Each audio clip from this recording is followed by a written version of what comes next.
oleh Rasulullah SAW, tuba liman amana bi walam yaroni. Yang hebat itu imannya orang yang enggak melihat saya. Makanya masyhur itu, malaikat ditanya Allah, siapa imannya yang paling kuat? Ya kita, karena melihat engkau langsung ya Allah. Para nabi. Terus tapi yang dari sekian pertanyaan itu jawab sama, yang paling ajaib adalah umat-umat Muhammad di akhir zaman, enggak menangi nabinya, juga enggak pernah lihat surga neraka, tapi iman sama saya. Dan mereka punya cara untuk imannya itu berkualitas sama dengan kamu para malaikat. Ya diantaranya dengan cara logika yang saya utarakan tadi. Am khuliqu min ghairi syai'in am humul khaliqun. Kalau alam raya ini wujud, maka penyebabnya harus sesuatu yang wujud. Masa sesuatu yang enggak wujud menyebabkan yang wujud. Kalau angka 10 ada, 1 juta ada, pasti dimulai angka 1. Makanya nisbatus naini wal arba'ah ila ma la nihayata laha, itu semuanya nisbatul far'i ilal asli. Semua angka berapapun jumlahnya itu binisbat ilal wahid adalah nisbatul far'i ilal asli. Itu cara-cara, makanya tadi kajian ilmu itu tidak ada habis-habis. Makanya perasaan saya itu kemungkinan orang Islam jadi ateis itu kecil, Pak Fatullah. Saya punya kitab, ini saya ulang lagi, kitab calon wali. Kenapa saya sering cerita wali? Kalau di kampus itu kan orang inginnya ya jadi dekan, jadi rektor, atau jadi menteri lah kira-kira gitu. Kalau di pesantren orang itu cita-citanya satu, ingin jadi wali. Ya supaya majelis ini barokah, saya tidak perlu cerita dunia kampus. Kalau ceritakan corong jongu ya segoro lah. Bongso keinginan gitu kan tidak selera saya, juga ada dunia saya. Supaya sampai dapat ilmu ya saya cerita dunia saya. Itu kitab, saya punya kitab calon wali lah kira-kira, atau wali sudah wali top, namanya kitab Tasbitul Fuad, karangannya Sayyid Abdul Haddad. Itu beliau cerita, di antara ceritanya itu unik. Kata beliau begini, saya itu tidak khawatir orang Islam jadi murtad, apalagi jadi ateis, karena kalimat la ilaha illallah itu sahlatun qoribah, kalimat yang mudah sekali. Sehingga saya tidak khawatir orang Islam yang ketemu orang ateis, ketemu orang macam-macam, asal diajari kalimat ini secara benar. Terus beliau cerita, yang saya takut tuh mereka masalah perempuan dan harta. Kalau iman kayaknya enggak.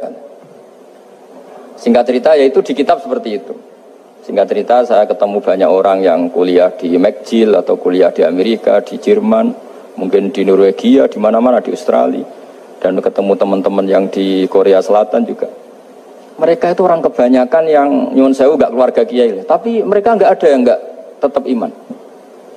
Ketika saya tanya, kenapa Anda tetap iman? Padahal ada beberapa negara yang lebih stabil, lebih makmur dibanding negara yang mengklaim sebagai negara Islam. Itu cara berpikir ya sederhana. Enggak lah Gus, kayaknya kok Tuhan kok ada tanggal lahirnya? Enggak lah, kayaknya yang namanya Tuhan tuh ya awal lah. Masa pencipta langit bumi dituhani orang yang lahirnya di bumi, kayak enggak lah kayaknya. Jadi ya berpikir sederhana. Padahal ya kurang ajarnya Masya Allah. Anak ini ya dugem ya macam-macam, tapi kalau ditanya disuruh yang lain nggak mau dia. Enggak lah, kayak yang benar tetap Islam. Karena kalimat ini, yaitu tadi eksistensi Tuhan, tadi eksistensi Allah itu, la ilaha illallah itu kalimatun sahlah, kalimatun qoribah, kalimat yang begitu mudah difahami. Kenapa mudah difahami? Misalnya kita ngaji, Tuhan itu siapa? Yang menciptakan langit dan bumi. Dengan misalnya perbandingan Tuhan itu siapa? Yang lahir di bumi tahun sekian. Enak mana cara kita menerima itu? Kan keren yang menciptakan langit dan bumi. Tuhan itu siapa? Yang ada sebelum langit dan bumi. Dengan misalnya Tuhan adalah yang lahir di bumi. Keren mana itu? Nah, bayangkan kalau kita punya Tuhan Fir'aun. Sudah mati jadi tontonan kan. Terus gak keren maksudnya punya Tuhan kok seperti itu. Nah ini yang katanya Sayyid Abdul Haddad. Kalimat ini sahlatun qoribah. Sehingga kalimat ini pula yang kita dilatih, la ilaha illallah kalimatu haqqin 'alaiha nahya wa 'alaiha namut wa 'alaiha nub'ats atau wa biha nub'atsu insyaallah taala minal aminin. Nah, saya sebetulnya tadi datang itu tidak ingin menjelaskan ini, tapi tadi kata Pak Fathul Wahid, ilmu itu kalau digaji tambah hari tambah mudah, karena perangkat untuk menemukan bulan itu misalnya enggak rata itu gampang sekali. Pakai teori pemandangan ya bisa, pakai teori gambar juga bisa. Kalau teori pemandangan tadi, kalau kita bisa melihat mobil 2 meter masih kelihatan 2 meter, itu dengan jarak berapa masih orisinil seperti itu. Tambah jauh, tambah tidak kelihatan, tambah jauh. Nah ternyata setelah 5 kilo misalnya tidak kelihatan. Berarti untuk jumlah 2 meter hilang per 5 kilo. Nah berarti kalau bulan masih kelihatan segitu, berarti jarak kita dan bulan kira-kira sekian ribu kilo. Itu bisa dihitung, itu tambah teknologi. Makanya sebetulnya teknologi itu nyumbang itu nggak sampai 30%. Yang paling banyak ya sains tadi, pengetahuan itu yang kayak tadi orang menemukan pesawat itu kontribusi terbesar tetap pengetahuan. Misalnya pesawat dari bahan ini kalau kecepatan sekian kena angin pecah enggak, tetap pengetahuan yang menopang itu. Teknologi kan paling mengantar supaya pesawat kecepatan sekian didorong mesin sekian dengan apa begitu. Nah, pesantren seperti kita ya, saya ini dididik Mbah Mun, dididik bapak saya, buyut-buyut saya, kiai. Itu sekali alim, yang alim betulan, itu ya alim betul. Ya karena memang yang repot nih yang agak-agak dukun itu ya ribet itu. Penting rambutnya gondrong, terus terkenal gak pernah mandi, terus nanti ada orang tertentu tertarik minta doa. Ini yang ribet ini, susah ini sertifikasinya susah ini karena. Tapi kalau kita ini di pesantren yang coro sertifikasinya jelas. Jadi berani jadi Gus harus bisa baca Mu'in gitu, berani jadi Kiai harus bisa baca Wahab. Aturan mainnya jelas kalau di ini. Yang repot tuh yang sebagian itu aturan mainnya tidak jelas. Terus promosinya itu pernah datangi menteri loh, pernah datangi wah ya ribet kalau ukuran keren tuh didatangi apa? Menteri atau pejabat. Saya teruskan ya, karena ilmu itu harus menyelamatkan kita sampai di depan Allah Subhanahu wa Ta'ala. Nah, ketika kita menyifati Allah itu az-zahir, zat yang begitu jelas. Itu kalau kita kan kok begitu jelas padahal nggak bisa dilihat, terus kita sendiri tidak pernah melihat. Tapi eksistensi Tuhan sebagai Tuhan, yaitu al-wajibil wujud, itu jelas sekali karena nggak mungkin suatu yang wujud diciptakan oleh yang tidak wujud. Kenapa harus awal? Masa pencipta datangnya terlambat? Terus juga harus bakok itu abadi atau al-akhir kalau dalam bahasa Quran. Masa zat yang superior kemudian kalah sama yang diciptakan. Berarti nanti ada kekuatan besar yang mengalahkan Tuhan. Ya kan ya aneh, kekuatan ini dalam kendalinya kemudian Allah kalah kan tidak mungkin. Makanya disebut al-akhir. Allah pasti tidak ada yang mengalahkan. Terus diantaranya lagi disebut qiyamuhu binafsihi. Kalau dalam bahasa Quran disebut al-qayyum, zat yang berdiri sendiri. Gak boleh Tuhan butuh yang lain. Kalau butuh yang lain berarti bergantung pada yang lain, dan nggak usah jadi Tuhan lah kalau masih butuh yang lain. Sehingga karena kekuatan ini, saya ulang lagi, karena kekuatan ini, ketika anak-anak mahasiswa kuliah di Jerman atau di Swiss, di negara-negara yang lebih bahagia ketimbang negara yang mayoritas Muslim, itu mungkin mereka tertarik sama sistem negara itu karena ada jaminan sosial ini. Tapi nggak pernah tertarik sama Tuhannya negara itu, karena dihitung-hitung tadi Tuhannya mesti keren kita gitu. Jadi, ini cerita ke saya Abdul Haddad. Kata saya Abdul Haddad, kamu tidak usah khawatir lah umat Islam murtad atau jadi ateis gitu. Karena penjelasan tauhid Islam itu begitu jelas. Jadi by design manusia itu pasti nerima tauhid kira-kira gitu. Jadi ini pentingnya ad-dhahir. Jadi Allah itu begitu apa? Jelas. Tapi Allah juga mensifati dirinya al-batin. Nah, al-batin itu gak mudah dikenali. Kenapa? Karena tubuh kita desainnya ini profan, tubuh kita tidak sempurna, rentan. Nah, tentu sesuatu yang tidak sempurna ini tidak bisa melihat zat yang super apa? Sempurna. Kita bisa rusak sementara Allah tidak. Nah karena alasannya tubuh kita ini didesain untuk rusak, maka di surga itu keyakinan para ulama orang bisa melihat Allah karena desain tubuhnya sudah dirubah dari desain profan menjadi keabadian. Sehingga di sini terus ada kelayakan melihat. Itu pun tetap min ghairi kaifin walan hisorin, tetap ya bisa melihat, tapi corong Jawa itu keceluk melihat tapi tidak sampai faham. Karena bagaimanapun Allah itu la tudrikul absar wa huwa yudrikul absar. Bagaimanapun Allah itu laisa kamitslihi syai'un, tidak ada padanannya. Jadi makanya Allah punya sisi adz-dzahir bisa dikenali sekali. Kenapa? Ya tadi nisbatus naini wal arba'ah ila ma la nihayata laha, itu nisbatul far'i ilal asli.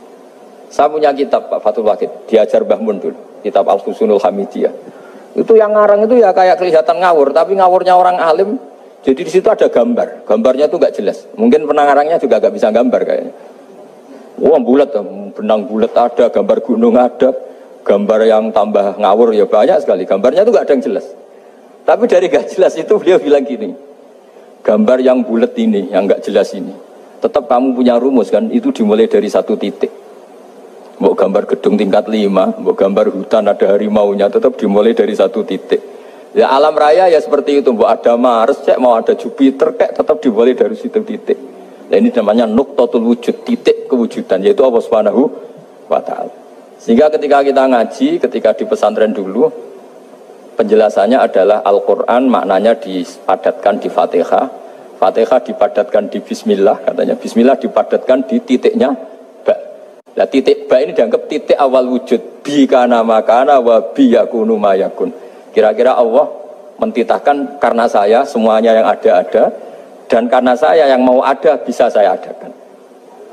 Nah, itu sirinya lah. Jadi menerangkan tauhid itu pakai gambar. Gambarnya keliru sekali lah kalau dalam orang seni mesti lihat gak seni itu. Karena dia gak butuh gambarnya, butuh mau menjelaskan buat dunia sebanyak ini, buat alam raya sebanyak ini tetap dimulai dari satu titik. Nah, sehingga di sini ada tauhid qul huwallahu ahad, Allahus samad dan seterusnya. Nah, saya mohon lewat penjelasan ini ya, baik orang yang ahli teknik maupun ahli medis, ahli apa saja, tolong latihlah memberi penjelasan yang mudah sehingga agama ini mudah dicerna. Sehingga kalau ini dijelaskan cara mudah beragama itu jadi gampang. Makanya ciri utama agamanya orang-orang baik itu satu, man radiya billahi robba. Radiya itu senang banget. Kenapa senang banget? Karena memang agama ini nyaman, indah. Jadi datang dengan kebenaran yang mudah dicerna. Coba kalau agama ini datang dengan cara misalnya gini, kamu harus menuhankan ini, dan kita tahu itu lahirnya di bumi, kan ada yang ganjel. Kok Tuhan sama buminya dulu, buminya ini gimana ini? Kan pusing. Bu Anda profesor nggak bisa jawab itu. Tapi kalau Tuhan itu adalah yang ada sebelum langit dan bumi, kan ya iyalah, masa Tuhan terlambat datangnya, kan terus enak itu menerimanya itu. Makanya di antara kekalahan Fir'aun berdebat, ya Nabi Musa ya Nabi lah, juga proses ya. Nabi Musa ketika ditanya Fir'aun, wama Rabbul Alamin, Tuhan kamu itu siapa? Jawabnya Nabi Musa, Rabbus samawati wal ardi, yang menuhani langit dan bumi. Itu Fir'aun masih bisa ngeles. Saya jalan-jalan kemana-mana, yang dituhankan saya, berarti yang Tuhan ya saya dong. Ma'alim tulakum min ilahin apa? Ghairi, kata Fir'aun. Soal Tuhan kamu di langit, begini kata Fir'aun. Haman dipanggil, Haman bikinkan piramida yang paling tinggi, saya ingin melihat Tuhannya Musa. Musa bingung kan, padahal kalau naik piramida nanti Fir'aun pun tidak bisa melihat Allah kan. Wong yang Nabi yang kiai aja gak bisa melihat, apalagi Fir'aun. Padahal celakanya ketika dia tidak melihat Allah, dia akan mengatakan Allah itu tidak ada, ribet kan. Itu penjelasan tentang Tuhan yang sebetulnya sudah absolut lah. Rabbus samawati wal ardi, Tuhannya langit dan bumi. Tapi itu gak ngefek, di perdebatan gak ngefek. Yang ngefek adalah ketika Musa bilang gini, Rabbukum wa rabbu abaikumul awwalin, sing nuhani buyutem. Wah kaget pengawal-pengawalnya langsung do iman, meskipun secara siron, secara rahasia.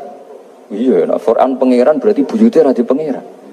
Kan pangerannya putu nih, berarti buyutnya wah ribet kan. Ya kalau Fir'aun Tuhan, bapaknya tambah Tuhan kan, mbahnya buyutnya. Akhirnya kata pengawal korban, geblek tenan Fir'aun. Artinya apa? Kadang argumentasi yang sudah benar, yaitu Tuhannya langit dan bumi kan ya benar lah. Tapi itu tidak ngefek di perdebatan, tidak ngefek. Yang ngefek adalah ketika Rabbukum wa rabbu abaikumul awwalin, yang nuhani nenek moyang kamu. Orang mulai mikir kalau Fir'aun itu Tuhan, lalu nenek moyangnya Tuhannya siapa? Jadi ini seninya, makanya diantara syarat Nabi, jadi Nabi itu sidik, amanat, tabligh, fatona. Fatona itu ada kecerdasan. Dulu Nabi ya sering dibully, jangan kira Nabi itu enggak sering dibully, sering juga Pak Rektor. Jadi ada unta itu kena kudis. Kudis itu ya jenis penyakit menular lah. Nabi dengan teori tawakalnya, Nabi itu punya dua teori, kadang pakai teori tawakalnya, kadang pakai teori preventif. Makanya Nabi pernah ngendikan kalau ada penyakit menular di situ, kamu jangan di situ. Itu pakai teori preventif. Tapi kadang Nabi pakai teori tawakal. Nabi menghentikan la adwa wala tiaratan, tidak ada penyakit menular.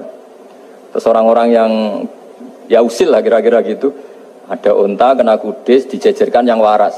Ternyata yang waras ikut kudisen lah, ikut sakit. Senang orang ini. Ya Rasulullah, ini saya jejerkan, ternyata yang enggak tertular jadi tertular. Padahal engkau bilang enggak ada penyakit menular. Nabi jawabnya lucu. Faman a'dal awwala. Kalau yang pertama ini tertular siapa?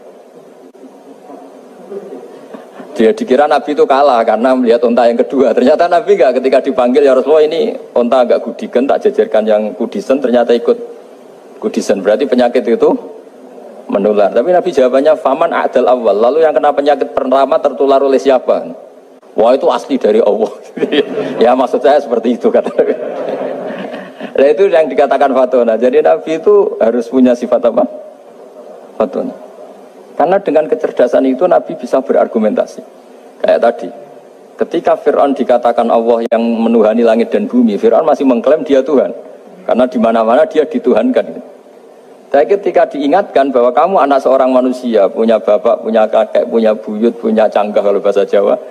Lalu kalau kamu yang Tuhan, dan Tuhan dimulai Anda, lalu mbah-mbah kamu Tuhannya siapa? Gak bisa jawab kan? Akhirnya banyak punggawa yang saat itu iman. Jadi iman itu bisa menghunjam kepada siapa saja termasuk yang orang-orang topnya Fir'aun. Sehingga ketika Fir'aun rapat Musa harus dibunuh besok, tangkap besok. Sebagian mereka itu membocorkan informasi itu. Datang ke Musa, tadi malam kita ikut rapat, keputusannya Anda dibunuh, maka larilah kamu. Itu barokahnya iman. Artinya ya karena logika Musa lebih masuk akal ya mereka lebih percaya sama Musa. Tapi gara-gara profesi ya tetap kerja. Dan yang mulai ribet dunia. mulai ribet. Jadi makanya kamu jangan tanya kaifa hukmul mukmin sing yukhfi imanahu. Bagaimana hukumnya orang mukmin yang menyembunyikan imannya demi aman. Ya tidak usah kamu jawab. Kalau kamu jawab boleh ini kok kayak pecundang. Kalau kamu jawab haram pernah terjadi itu. Wa qala rajulun mu'minum min ali fir'auna yaktumu imana. Ini khazanah ya, jadi saya mohon mengkaji Islam itu harus dengan sisi-sisi yang bisa difahami orang pinter juga orang bodoh. Kata Imam Ghazali banyak itu, karena hadatin itu harus difahami orang pinter juga orang bodoh. Terus contoh yang paling populer tentu sering saya utarakan masalah iddah. Iddahnya orang terceraikan itu 3 kali masa suci. Kalau menurut Abu Hanifah 3 kali masa haid. Orang pintar tahulah kalau perempuan sedang haid, menstruasi pasti sedang tidak hamil. Sehingga kalau dia sudah haid 3 kali ada kepastian tidak hamil. Kalau tidak hamil artinya apa? Enggak ada sperma dari zaut awal, suami pertama yang jadi anak dia. Padahal tujuan iddah adalah nanti kalau di hubungan suami istri sama suami kedua jelas anaknya suami kedua. Tapi kalau tidak ada iddah kan malam hubungan suami istri, pagi bentrok cerai, terus kawin. Kumpul suami istri lagi terus nanti anaknya itu anaknya siapa? Kan nggak jelas. Kalau sampean bisa klaim lewat DNA juga mungkin secara ilmu objektif Pak Rektor. Masalahnya juga bisa disuap kan? Saya sering dibantah orang-orang itu. Wah Gus DNA itu otoritatif karena gini-gini nggak mungkin bohong kamu. Ya DNA-nya nggak bohong, pegawainya bisa disuap kan? Kayak nggak tahu manusia apa nggak tahu Indonesia nggak tahu terus. Itu yang sensitif itu yang mulai wilayah sensitif itu. Kayak tahu manusia apa kayak tahu Indonesia? Manusia aja ya sudah. Berarti Anda sangat nasionalis. Jadi ribet kan? Maka dianjurkan ada iddah. Dengan iddah selesai berarti benar-benar perempuan ini baru atur rohmi, rahimnya steril dari unsur mani zaut awal. Dan kalau 3 kali masa suci itu artinya apa? Kira-kira 3 bulan. Kira-kira ya. Wal mutallaqatu yatarabbasna bi anfusina salah satu apa? Huru. Pertanyaannya kalau 3 bulan, andai kan tidak pakai teori ilmiah, menstruasi itu sudah teori ilmiah.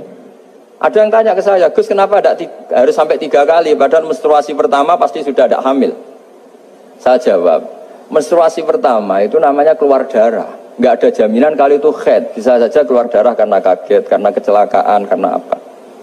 Sehingga kalau misalnya perempuan diceraikan, Gus saya sudah haid.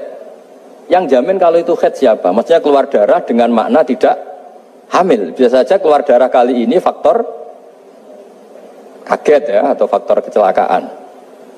Tapi kalau sampai 3 bulan karena per bulan haid sekali, itu meskipun haidnya keliru. Haid keliru itu misalnya sebetulnya itu enggak darah haid tapi darah penyakit istighathah, kan tetap kelihatan. Masa 3 bulan enggak bleeding joro-joro? Kan mesti bentuknya tubuh sudah rubah.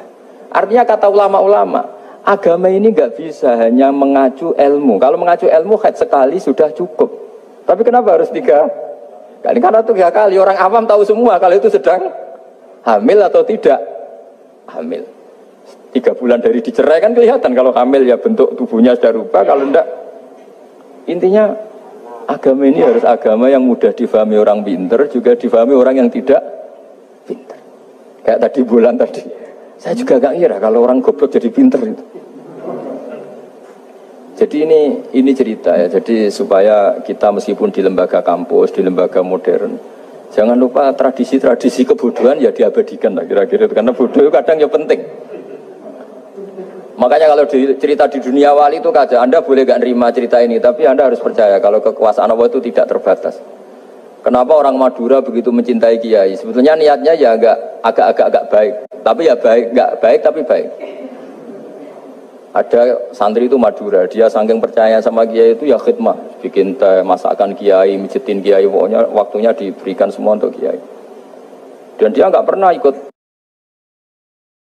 ujian, apalagi ujian kelulusan disertasi dokter nggak pernah dia. Kalau sekolah nggak pernah ikut ujian. Sudah ya saya ridho jadi orang bodoh, sementing ikut jenengan.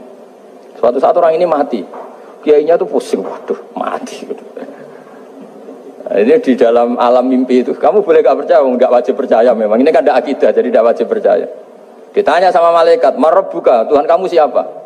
Jawabannya lucu, malaikat kamu itu gimana?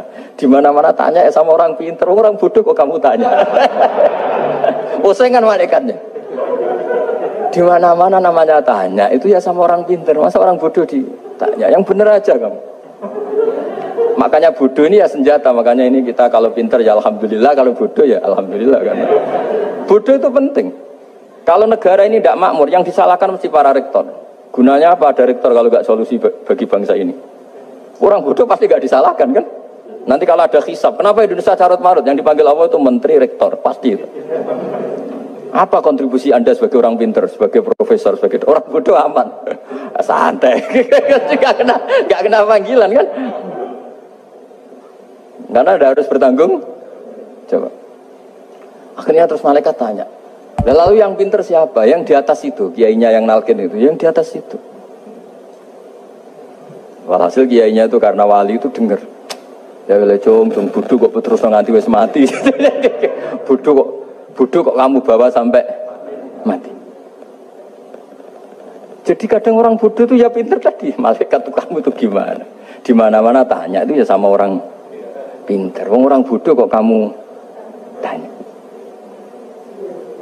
Ya ribet kan kalau sudah ketemu seperti itu.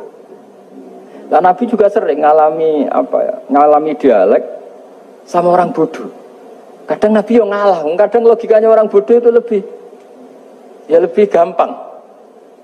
Itu ada orang pencari dop itu semacam kayak biawak ya. Tapi tidak biawak, kayak semacam biawak. Itu ketemu Nabi, kamu tahu kalau saya ini Rasulullah? Tidak tahu ya. Ya kamu harus iman kalau saya ini Rasulullah. Hatta yu'mina laka hadad dhabban. Ya kalau hewan ini iman sama kamu ya saya iman. Ribet kan ukurannya itu. Waduh, untung Nabi betul. Terus Nabi tanya, "Dok, kamu tahu kalau saya Rasulullah?" Terus doknya saat itu bisa bicara asyhadu annaka Rasulullah, terus baru iman. Imannya tanya, "Kenapa kamu iman sama Rasulullah?" Hewan aja tahu kalau dia Nabi, apalagi manusia. Sehingga di masyhur itu di acara-acara kita kalau wadhabbu wal ghazalah yasyadani laka bir risalah itu. Wadhabbu wal ghazalah yasyadani laka bir risalah. Sehingga kekeliruan kita, saya sering ngomong di mana-mana, matur di mana-mana. Masyarakat Indonesia mayoritasnya tetap yang enggak pinter. Orang Islam mayoritas yang enggak pinter. Lalu orang enggak pinter ini diabaikan sehingga mereka tidak jadi energi yang luar biasa untuk mengawal Islam, untuk mengawal Indonesia. Itu keliru menurut saya. Menurut saya orang-orang yang nggak pinter pun tuh punya nurani. Zaman kita dijajah Belanda, itu tidak semua orang rektor, tidak semua orang profesor, tidak semua orang kiai, tidak semua orang alim. Mereka orang-orang yang nggak terpelajar, tapi tetap tahu caranya melawan apa? Belanda, melawan penjajah. Karena tadi manusia ini diciptakan itu sudah punya pengetahuan. seperti mukadimah dibaca Pak Rektor, Iqra wa rabbukal akram alladzi 'allama bil qalam 'allamal insana ma lam ya'lam. Jadi bawaan manusia itu akan tahu untuk sesuatu yang perlu diketahui meskipun dia orang bodoh. Saya ulang lagi, meskipun mereka orang apa? Orang bodoh. Ya, di sini ini Islam datang yastawi fistifadatiha fistifadati syariah ar-rijal wasibyan, bahwa ukuran kebenaran itu adalah siapapun mudah tahu. Bahwa angka 2, angka 3, angka 5 itu adalah far'ul wahid, cabang dari angka 1. Fal aslu huwal wahid, yang asli adalah angka 1. Dan 1 ini harus 1. 0, itu ditemukan untuk setelah ada angka 1. Jangan keliru kamu. Tanpa ada angka 1 tidak ada 0, 0, ada gunanya kalau ada 01. Misalnya ada orang bilang, tapi kan ada 0,5, tetap saja harus ada angka 1. Nggak bisa. Kamu bayangkan 0,5 kan karena ada 1. Artinya apa? Kamu bilang separuh dari 1. Tapi itu pun karena sudah ditemukan aljabar. Makanya kalau dalam matematika Arab, mungkin di sini banyak orang eksak. Kalau matematika Arab itu mudah sekali, Pak. Orang Arab itu nggak mau bilang 2,5. Misalnya zakatnya tijarah itu 2,5. Itu kan kalau kita zaman SD kan garap porogabit. Itu orang Arab nggak mau. Saya pernah cepet-cepetan garap matematika, yang ahli matematika sama saya, itu cepet saya. Karena saya pakai matematika bodoh. Justru itu gampang. Kalau orang Arab cara berpikir gini, kalau bilang 2,5 itu rubul usur. Apa? Rubul usur. Dari rubul usur gini, 1/4 dari 1/10. Jadi misalnya 100 1/10-nya berapa? 10. Setelah 10, 1/4-nya berapa? 2,5. Jadi bertahap, rubul usur. Sehingga misalnya gitu, 1 juta kan angkanya nolnya kan 6. Kalau kamu porogabit 2,5 kan kuweselen ya porogabit. Kalau orang Arab gampang, 1 juta 1/10-nya berapa? 100. 1/4-nya 25. Berarti 2,5-nya 1 juta 25.000. Orang Arab bilangnya rubul usur. 1/4 dari 1/10. Jadi di 1/10-kan dulu baru di 1/4. Jadi lebih cepat. Sampai pakarnya tanya, Gus kok bisa gini? Wah, aku anak kiai ngawur. Saya ini, makanya banyak orang pesantren itu pintar matematika. Sebetulnya matematika yang model, ya sebenarnya kayak agak model bodoh itu. Tapi itu gampang, orang awam gampang. Kalau kita kan enggak, misalnya zakatnya zuruk, zakatnya tanaman itu 1/10 atau 1/20. Kalau orang Arab enggak mau 1/10 atau 1/20. Berarti kalau 100 ton atau 100 pintal berarti berapa? 10 atau 5 kan? 1/10-nya 100 berapa? 10. Kalau 1/20-nya 5. Kalau hitung-hitungan di fikih zakat orang modern kan 1/10 atau 1/20. Kalau orang Arab nggak mau bilang gitu. Zakatnya zuru itu al-usur 1/10. Berarti per 100 ton misalnya 10. Atau nisful usur, separuh dari 1/10. Jadi nggak mau bilang 1/20. Usur atau nisful usur. Gampang mana coba? Ya kan, usurnya kan 10. Kalau nisful usur 5 atau 1/20. Daripada gawe porogabit, wah seruat. Jadi kita ini yang kelihatan goblok matematikanya ya pinter juga gitu. Meskipun juga tetap goblok karena ada nekuni gitu. Sehingga di pondok itu ya dulu diajarkan faraid, falak itu ya gampang sekali karena memang hitungan Arab gitu.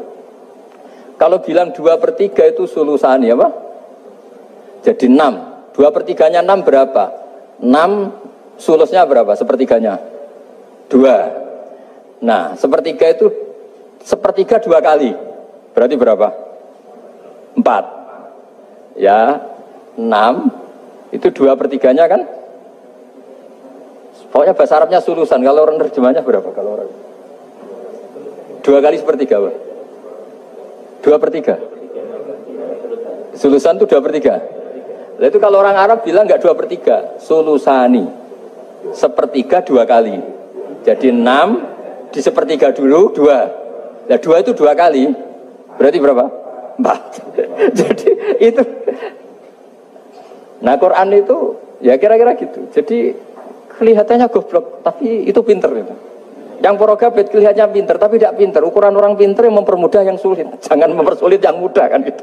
Makanya saya bilang ini yang pinter yang mana itu.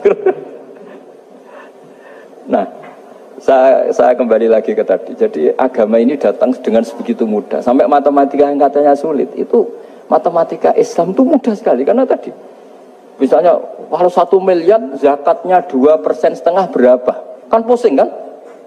Tapi kalau kamu pakai teori rubul usur 1 miliar, usurnya 100 juta. Seperempatnya 25 juta. Berarti per 1 miliar. Gampang mana coba sama ngomong itu? Nanti ada yang nyeleduk, gampang kalkulator Gus. Ya ribet lagi kan kalau kalkulatornya pas hilang. Atau pas dipakai anaknya belajar daring, ribet kan HP-nya. Jadi ini cerita ya. Jadi seperti yang dikatakan Pak Rekro tadi, sebetulnya ciri utama ilmuwan atau ulama atau profesor atau doktor itu usahakanlah yang mudah itu, yang sulit itu menjadi apa? Mudah. Yuridu wa bikumul yusra wa la yuridu bikumul usra. Sehingga kata Imam Alamudi, dia menjadi wali besar itu justru karena belajar tauhid.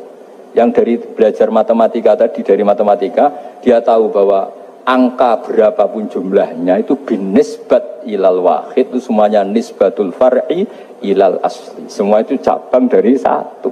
Alam ini kayak apa besarnya, apa Mars, ada Jupiter, tetap semuanya nisbatnya ke Allah adalah nisbatul far'i ilal asli. Semua itu diciptakan oleh pokok yang